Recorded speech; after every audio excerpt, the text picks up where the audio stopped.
செம்மணி மனித புதைகுழிகள் என்பது வடக்கு இலங்கையின் செம்மணி என்ற இடத்தில் மேற்கொள்ளப்பட்ட மனித புதைகுழிகளின் அகழ்வாய்வை குறிக்கின்றது.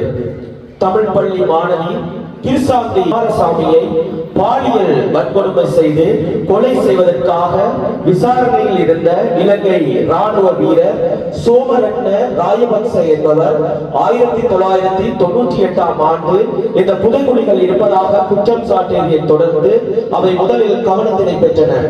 1995-96ஆம் ஆண்டுகளில் விடுதலை புலிகளிடம் இருந்து அரசாங்க படைகளால் ஜாழ்ப்பாண குடாநாடு கைப்பற்றப்பட்டதன் பின்னர் அங்கிருந்து காணாமல் போன நூற்றுக்கணக்கான மக்கள் கொல்லப்பட்டு செம்மணி கிராமத்துக்கு அருகில் உள்ள புதைகளில் புதைக்கப்பட்டதாக அவர் கூறினார். 300 முதல் 400 உடல்கள் புதைக்கப்பட்ட இடம் தனக்கு தெரியும் என்றும் அவர் மேலும் கூறியதாக கூறப்படுகிறது. 1999ஆம் ஆண்டு சர்வதேச அளவில் கவனிக்கப்பட்ட அகழ்வாய்வில் 15 உடல்கள் கண்டுபிடிக்கப்பட்டன.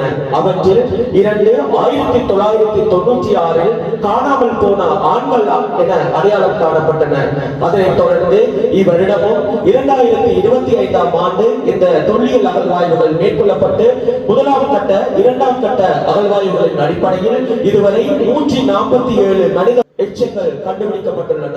உண்மையில் இது தமிழ் மக்களுக்கு எதிராக மேற்கொள்ளப்பட்ட இன அழிப்பினுடைய உச்சம் என்பதனை பல்கலைக்கழக மாணவர்களாகிய நாம் தெரிந்து கொண்டிருக்க வேண்டும் என்பதனை இந்த வேளையில் கலைவார நாளிலே நாங்கள் உங்களுக்கு கலைப்பட மாணவர் ஒன்றியம் சார்பாக தெரியப்படுத்துகின்றோம்.